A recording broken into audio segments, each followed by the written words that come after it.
आप सब जानते हो और आपने रिपोर्ट भी किया है। एक असाधारण आपदा थी ये, प्राकृतिक आपदा।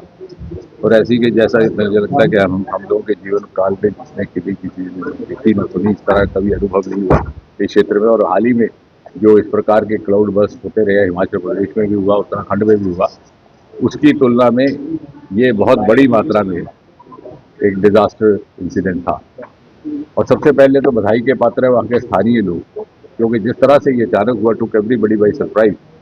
किसी के पास इसकी तैयारी ना थी, ना प्रशासन के पास, ना सुरक्षा बलों के पास, ना वहाँ के स्थानीय अधिकारियों के पास। लेकिन वहाँ के लोगों ने तुरंत राहत का काम प्रारंभ किया और सबसे पहली सूचना भी वहाँ से ही वहाँ के प्रतिनिधियों ने देनी शुरू की। मुझे भी सबसे पहला फोन वहीं के स्थानीय विधायक सुनील शर्मा जी ने किया, उसी 5 मिनट के भीतर। और उसके बाद जो जिस प्रकार की सेवाएं और रेस्क्यू ऑपरेशन एक मिला जुला होल ऑफ गवर्नमेंट कॉन्सेप्ट के साथ हुआ है, वो मुझे लगता है देश भर के लिए अपने आप में उदाहरण रहेगा। उसमें पैरामिलिट्री फोर्सेस भी शामिल हैं, सीआरपी भी है, बीएसएफ भी है, इंडियन आर्मी भी है, इंडियन एयरफोर्स भी है, लोकल एडमिनिस्ट्रेशन तो है ही है।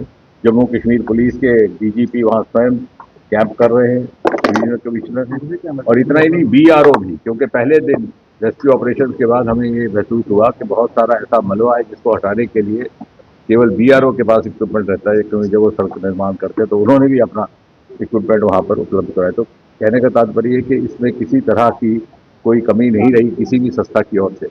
प्रधानमंत्री मोदी जी स्वयं इसका जायजा ले रहे हैं। पहले ही दिन उन्होंने एक बैठक बुला करके ब्रीफिंग ली। कल उन्होंने मुख्यमंत्री लेफ्टिनेंट गवर्नर से बात की, समय समय पर उसकी समीक्षा हो रही है। तो जब प्रधानमंत्री व्यक्तिगत जब रुचि लेते हैं तो सारी की सारी प्रणाली संचालित हो जाती है, स्वयं में ही उनकी आह्वान हो जाती है। जहां तक मृतकों का ताल्लुक है, अलग अलग चैनल अलग अलग आंकड़े दे रहे हैं, लेकिन औपचारिक तौर पर हमें कल रात तक, क्योंकि रात को भी ऑपरेशन जारी रहे, 53 बॉडीज वहां से हम निकाल पाए। उनमें से 4 अभी आइडेंटिफाई होनी बाकी है, बाकी आइडेंटिफाई भी हो गई। तो औपचारिक तौर पर 53 बॉडीज हैव बीन रिकवर्ड, तो उसको हम ऑफिशियली डेड कह सकते हैं। लेकिन खुदा खास्ता कितनी दबे हुए अभी, क्योंकि जहाँ पर वो लंगर का पंडाल था उसमें भी हो सकता है कि 100-200 से अधिक हों, क्योंकि उस समय जब ये आपदा हुई है तो लगभग 1500 से 2000 लोग वहाँ पर थे।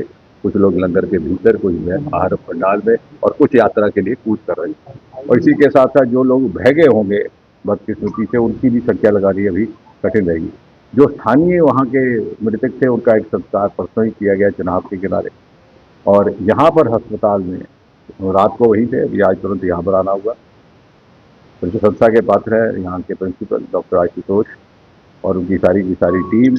इन्होंने न केवल चिकित्सकों के रूप में काम किया बल्कि सेवादारों के रूप में भी सारे नर्सिंग स्टाफ ने, सारे असिस्टेंट स्टाफ ने, उन सभी लोगों की, क्योंकि वो पैनिक स्टेट में थे। बहुत सारे लोगों को बहुत सारी गंभीर चोटें, बहुत गंभीर चोटें नहीं है, लेकिन मनोवैज्ञानिक जो यकदम प्रभाव है, जो शॉक इफेक्ट होता है, उसको निकालने के लिए जो इनकी तरफ से सहयोग और काउंसलिंग की गई वो भी सराहनीय। इस समय भी यहाँ पर 67 यानी 67, कोई बात नहीं, इसकी जरूरत नहीं है इनको, ये कि विद्वानों के लिए है, आप और मेरे जैसों के लिए।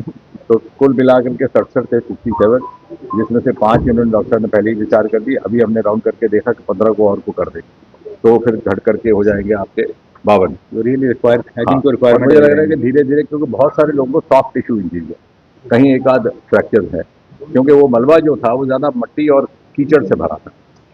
तो इतनी गनीमत है कि उसमें पत्थर और चट्टाने नहीं थी, तो हेड इंजरीज नहीं हो पाई, कोई बहुत ज्यादा हार्ड इंजरीज नहीं हुई। और इंजरी से ज्यादा साइकोलॉजिकल इफेक्ट है बच्चों में भी और दूसरों में। तो मुझे लगता है कि जब जब उनको डिस्चार्ज किया जाएगा तो फीलिंग ऑफ वेलबींग आती है परिवार में जाकर के।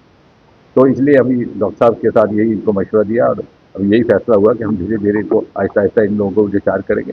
हमारा एक और भी मकसद यहाँ आने का ये भी था कि कोई और बाहर शिफ्ट करने की जरूरत नहीं है, लेकिन ऐसा मुझे इस बात का बड़ा संतोष है कि इस तरह की कोई बात है नहीं, क्योंकि मोस्टली काफ़ी चीज़ में उसमें कई बार उसमें दर्द ज़्यादा होता है मरीज को, कई बार देखने में चाहे मुंह के ऊपर जख्म है तो देखने में थोड़े काफी देर तक लगेगा कि बहुत ज्यादा चोट लगी है, लेकिन इंटरनल इंजरी नहीं रहती। We are in touch with director PGI Chandigarh. हाँ वो तो अगर कुछ एक रादर टीम भी भेजी थी, they also had a big survey और हमें ग्राउंड, मगर दे सेटिस्फाइड कि अगर हम तो इस तैयारी के साथ आए थे कि जरूरत होगी तो हम चॉपर सर्विसेज को भी एक्टिवेट करेंगे, लेकिन इस तरह से कुछ नहीं है।